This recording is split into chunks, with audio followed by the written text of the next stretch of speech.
Bonsoir, j'espère que vous allez bien, la grâce de Dieu, tout le monde va bien.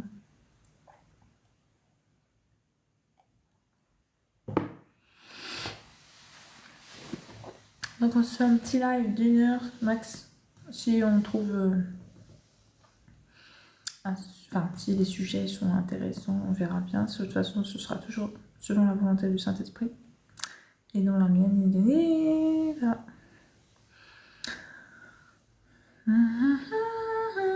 Mais je pars sur la base d'1 heure, et après, on verra ce qui se passe selon le Père. Donc bonsoir à vous, j'espère que vous allez bien, bon week-end, j'espère que vous avez passé un bon week-end.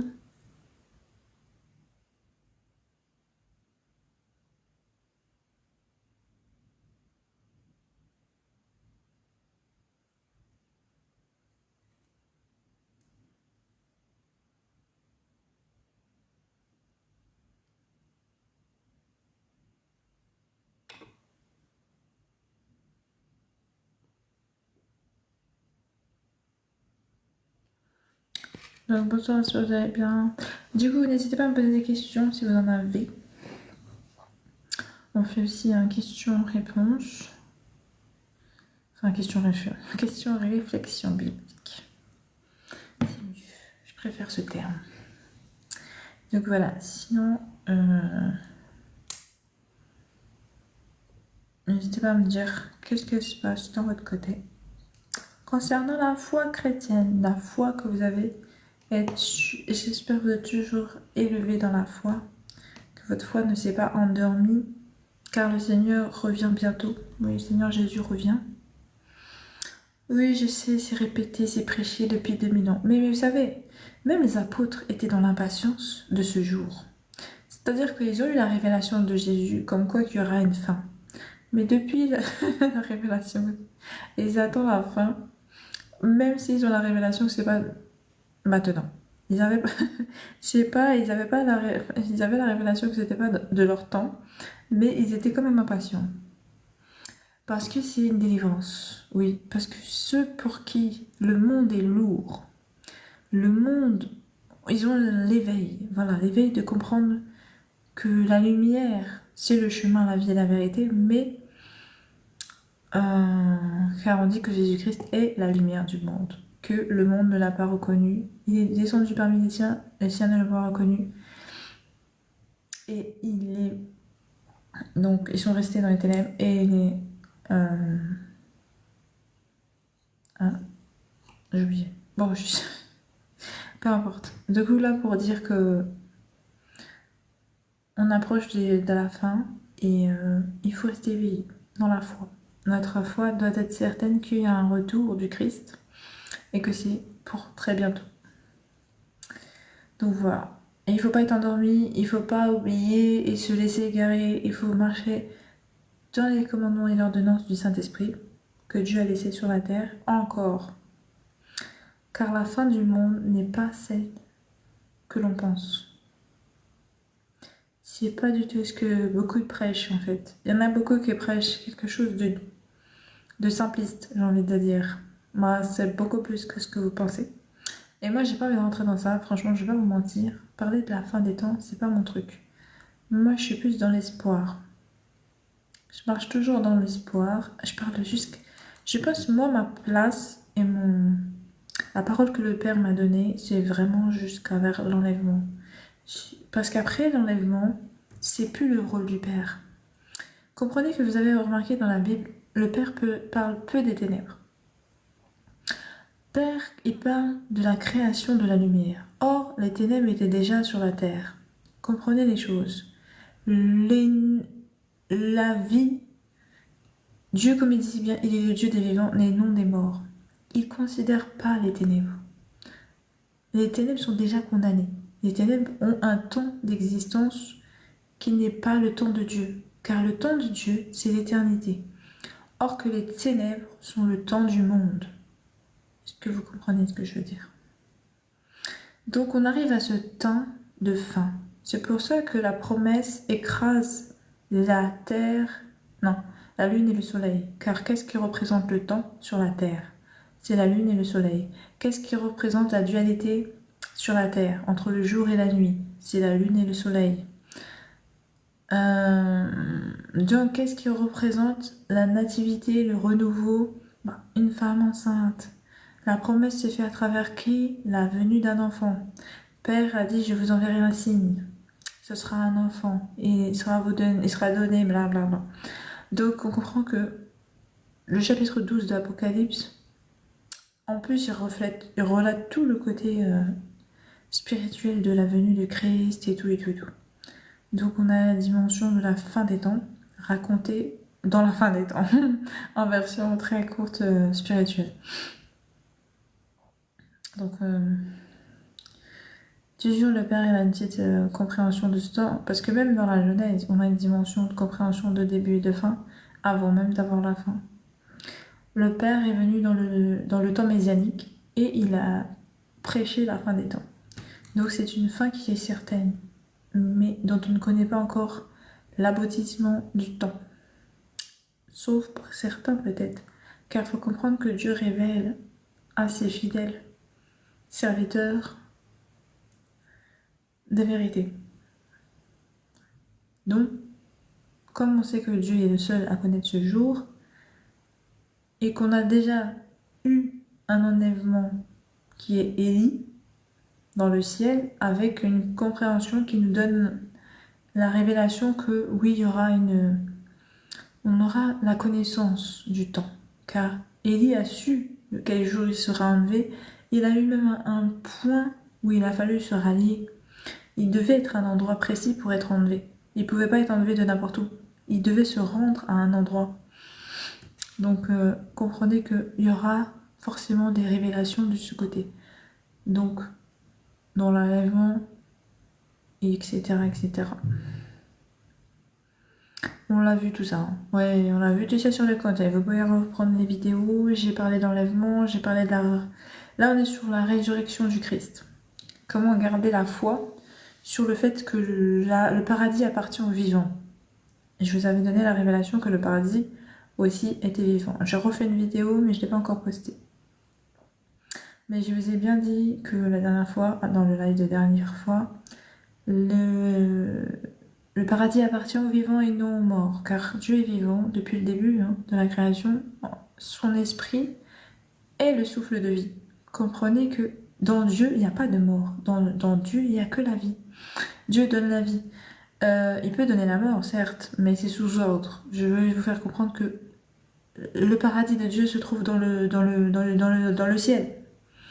Voilà, pas dans le ciel sous forme d'esprit, mais dans le ciel sous forme de vivant. C'est ça.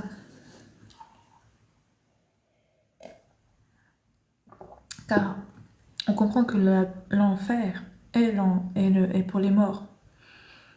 Car c'est pour ça que aussi, je vous ai dit que je vous parlais des temps de la fin et vous dire que, en fait, le séjour des morts et l'enfer, on sait qu'appartient aux esprits impurs. Ils sont morts, eux. Ils ont vécu sur la terre, mais ils sont morts. Et les esprits impurs sont condamnés. Tous ceux qui sont ici, ils étaient au paradis. Puis, ils ont été chutés. Donc, on considère que c'est ici leur mort. C'est leur séjour des morts, si vous préférez. Considérez que les esprits anges, les esprits... enfin, on va dire... les anges déchus, voilà. Qui n'ont même pas de nom. Même Dieu ne voulait pas les citer dans la Bible, parce qu'il ne fait pas partie du livre de vie. Parce qu'ils sont dans le séjour des morts. Considérez que la terre, c'est leur séjour des morts. Et que nous coexistons avec eux de manière vivante. Mais que si nous mourons, nous atteignons leur séjour à eux, leur séjour, leur coexistence. Enfin, nos plans d'existence se croisent. Car nous devenons, on va pas dire la même nature, mais on va dire que nous arrivons à leur dimension. C'est ça en fait. Là, nous avons une dimension humaine, être vivant avec un corps. Si nous mourons, nous devons retourner à l'état d'esprit. Le souffle de vie que nous a donné nous fait retourner à l'état d'esprit. Et eux, ils sont en esprit. Donc au final, on arrive au même plan de dimension. Donc on se retrouve où?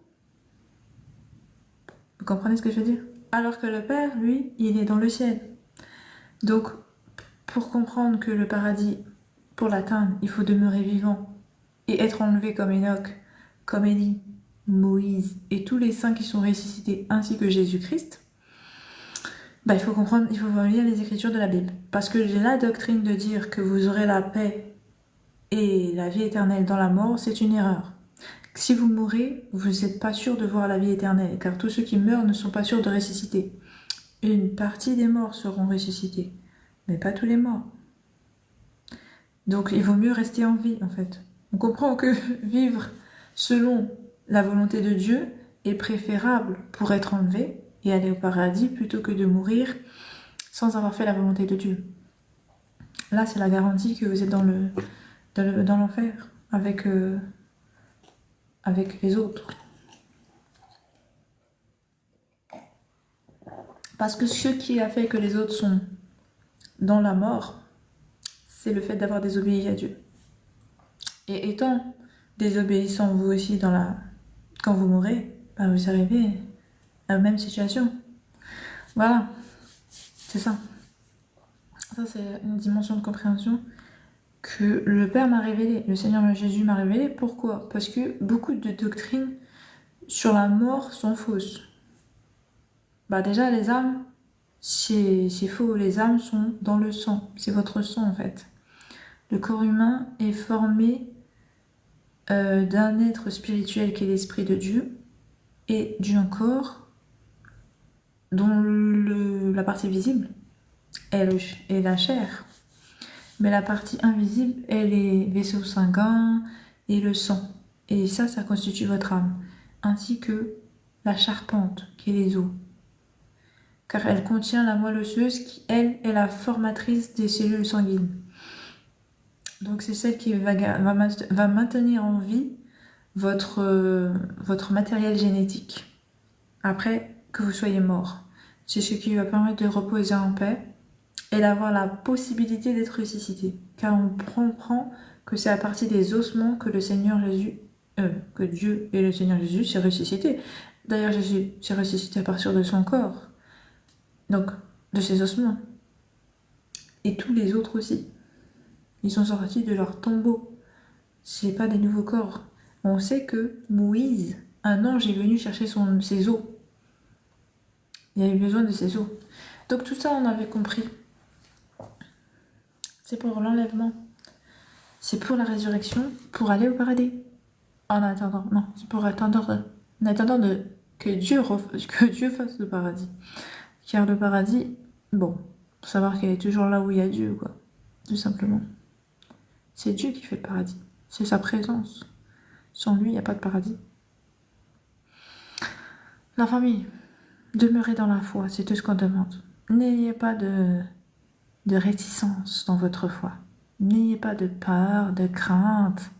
Soyez dans la joie, soyez dans l'assurance certaine que Jésus revient vous chercher, car il a l'amour. Et c'est déjà donné pour vous, il est déjà venu. Le Père a tout accompli. Pensez-vous qu'il ne reviendrait pas après avoir accompli cet acte à la croix? Le Père a tellement souffert. Hier, j'ai regardé un film.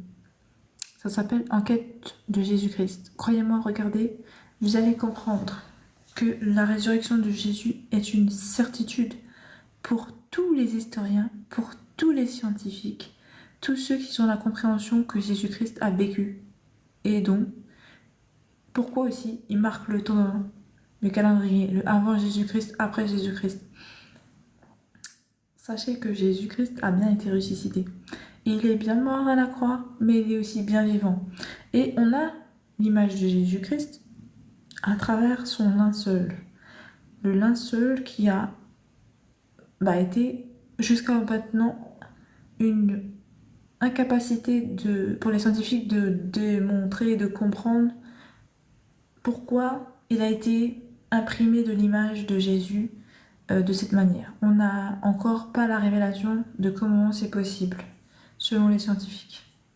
Donc ce linceul est vraiment important parce que déjà, ça nous donne la dimension de l'image de Jésus.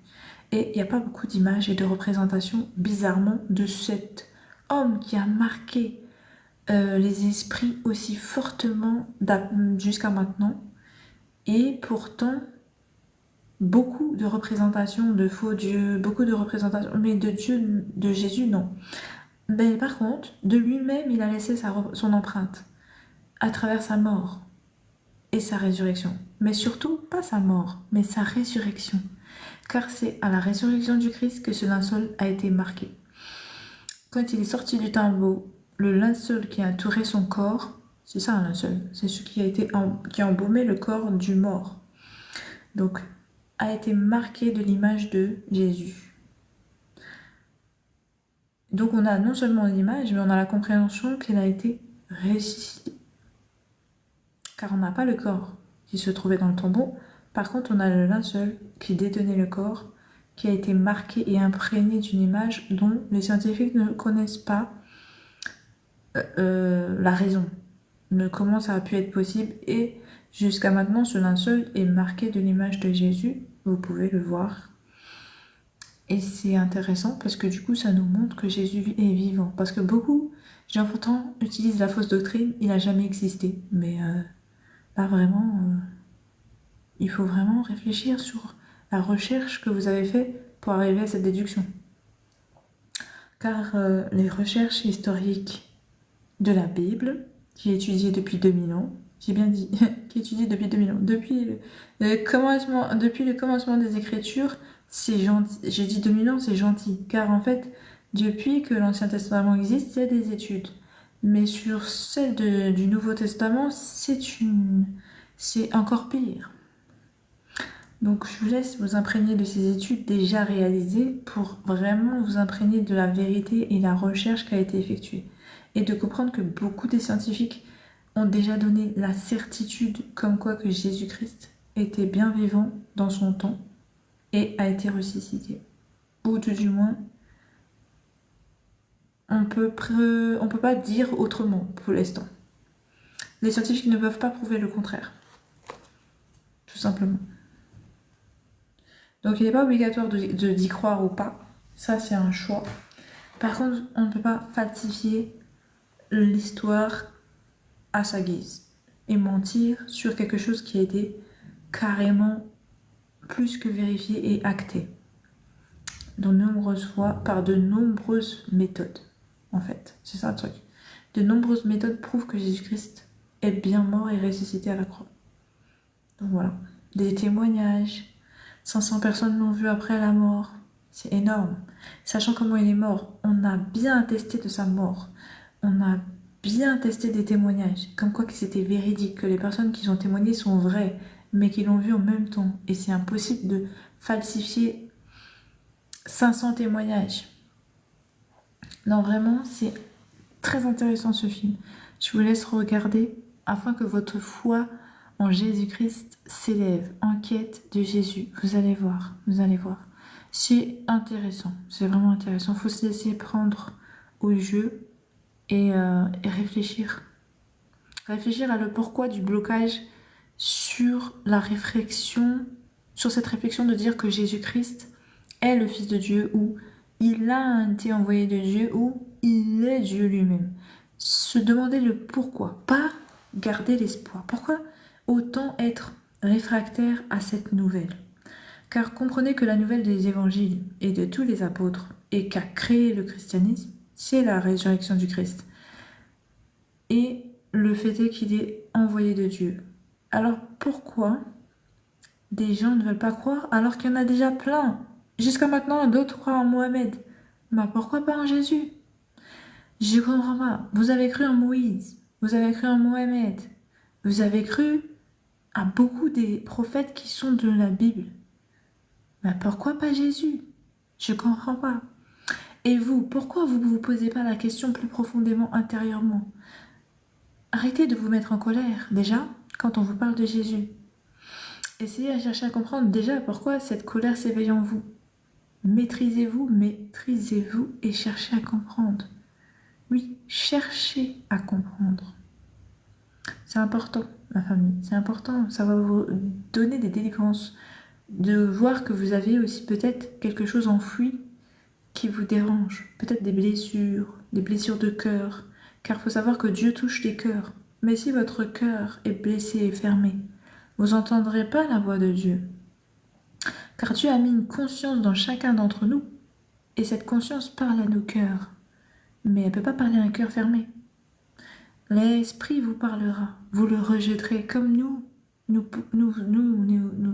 les hommes se tendent la main les uns les autres à travers des conseils, à travers des... Oui, on essaie de donner des directions, même si on n'est pas bon, parce que j'ai tiens à préciser, le seul bon berger, c'est Jésus-Christ, l'Éternel, car il est le chemin, la vie, la vérité. Mais si un homme se mêle de vos affaires, inspiré de l'Esprit de Dieu, et vous aide à vous relever, ou essaie de vous relever, bah, essayez de comprendre, essayez d'être ouvert, car la porte fermée ne vous donnera pas la possibilité d'être sauvé, tout simplement.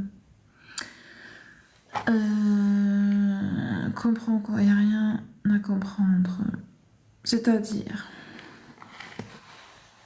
qu'est-ce que tu veux dire par là? Cas bizarre. Ah, rien à comprendre à quoi? Ah, le pourquoi, dis quoi?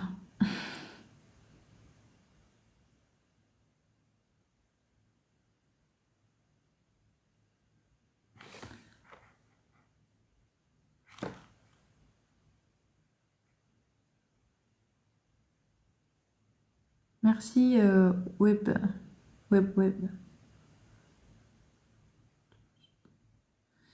Alors, Kant et pourquoi je mélange tout? Kant, pardon.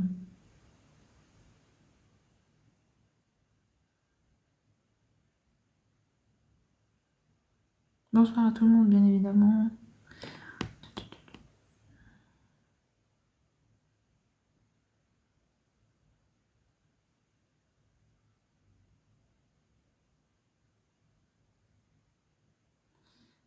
Mon père est décédé aujourd'hui, j'ai rien à comprendre.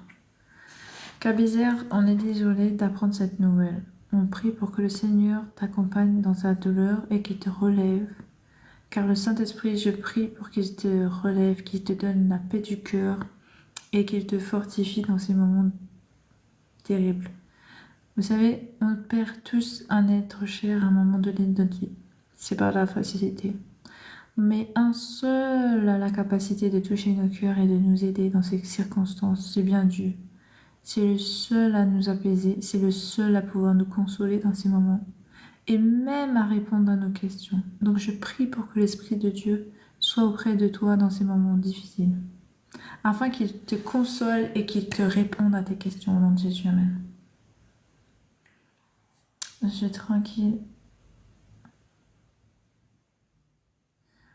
Je remercie alors, si tu es tranquille.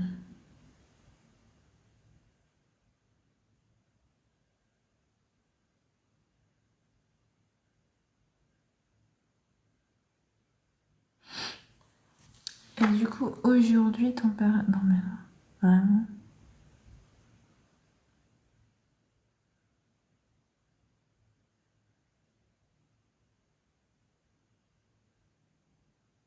Je suis sincèrement désolée.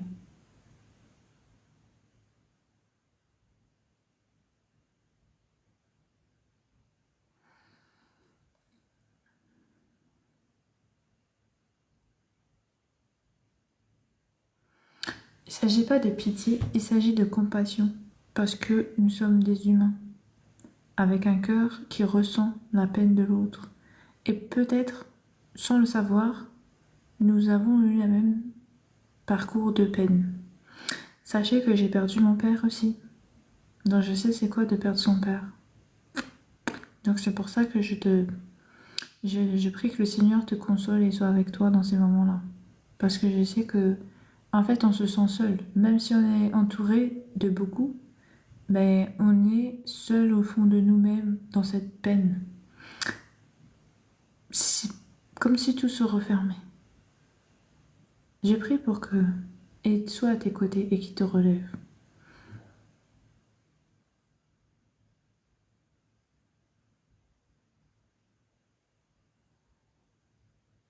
Amen alors.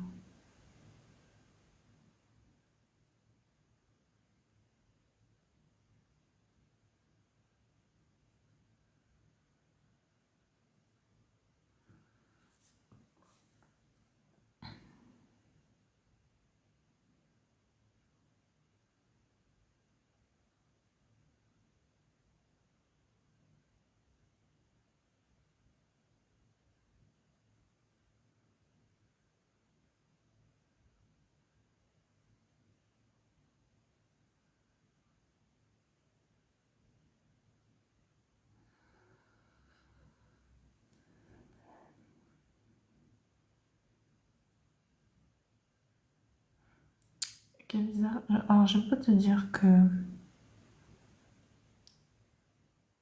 le déni est une bonne chose. Je pense qu'il faut laisser le temps pour chaque chose et ressentir ce qu'on a à ressentir sur le moment sans se cacher ses émotions.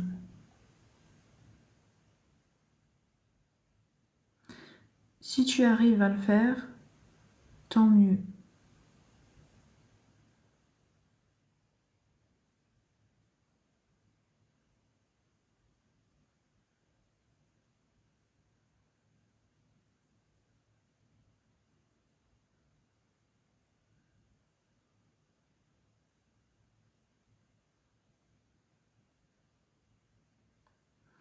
C'est selon ce que tu peux ressentir et ce que tu peux supporter.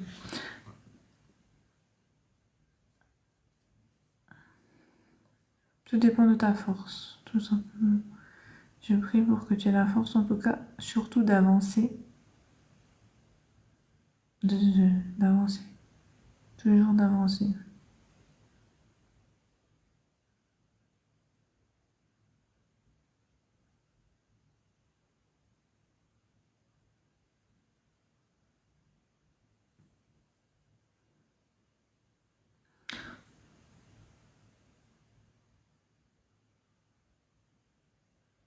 Dieu merci.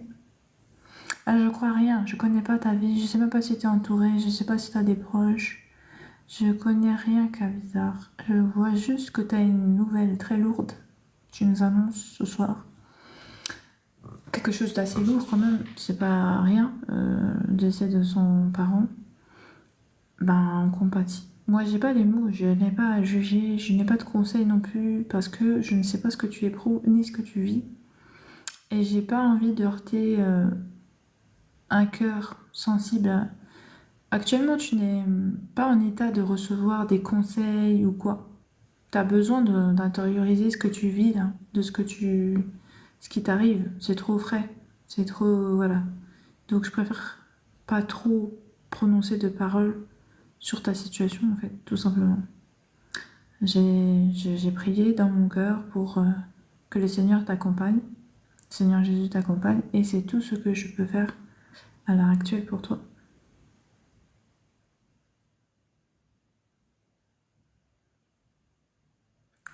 J'en prie, c'est normal.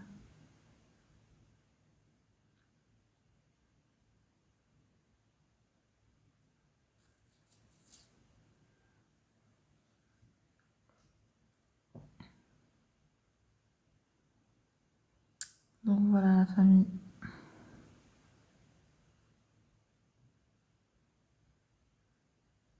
Après, vous savez, en plus, moi je suis un peu. Juste ces trucs-là, je suis pas très. C'est pas trop mon truc de. Vous savez, il y a des gens, ils sont doués pour savoir trouver les mots quand certains en ont besoin. Bah, il y en a d'autres, ils sont maladroits. D'autres, ils mettent toujours le cœur et même et la forme. Et quel que soit ce qui va sortir, c'est toujours les mots justes. Mais il y en a, ils savent pas du tout faire.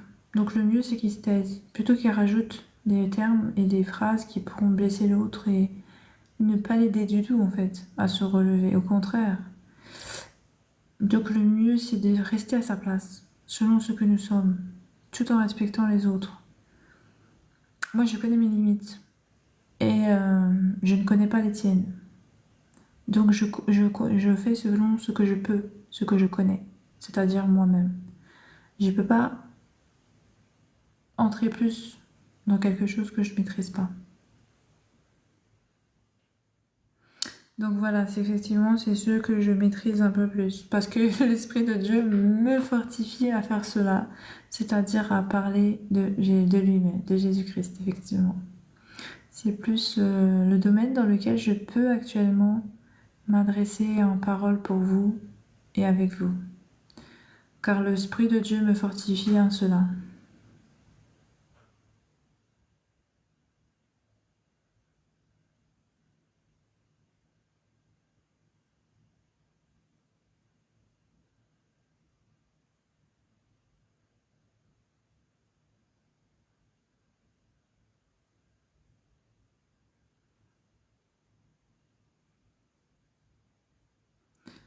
Voilà. Du coup, il reste 20 minutes de la famille. Et je pense que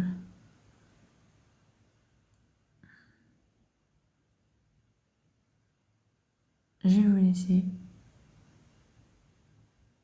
Parce que c'est mieux comme ça. Voilà.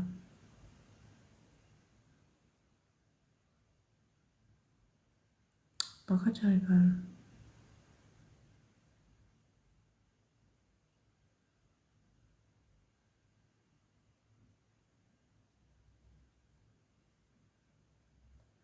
Merci à toi aussi. Bon courage.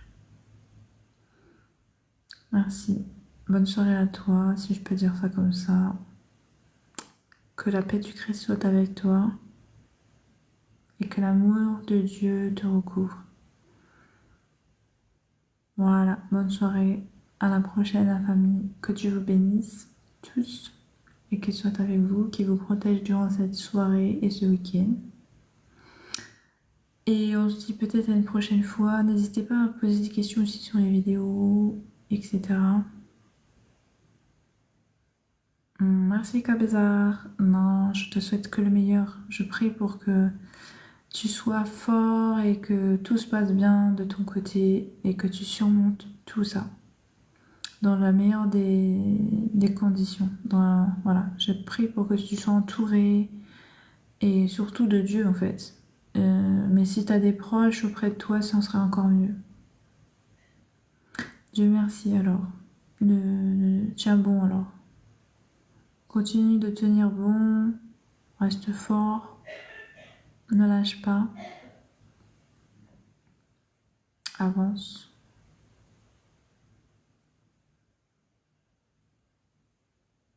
Et te referme pas quoi. Ouais. Reste dans l'amour avec toi-même.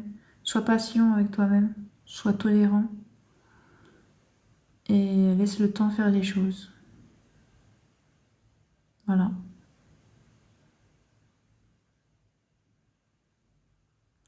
D'accord la famille?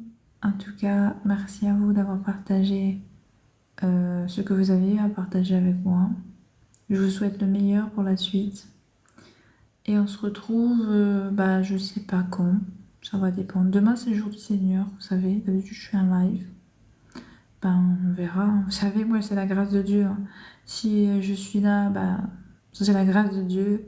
Si je ne le suis pas, c'est la grâce de Dieu. On se retrouvera le jour d'après, si Dieu le veut. Lumière, amour et paix, amen. Donc voilà, la famille, que Dieu vous bénisse. Et que Dieu vous garde, surtout, contre toute chose qui n'est pas de lui.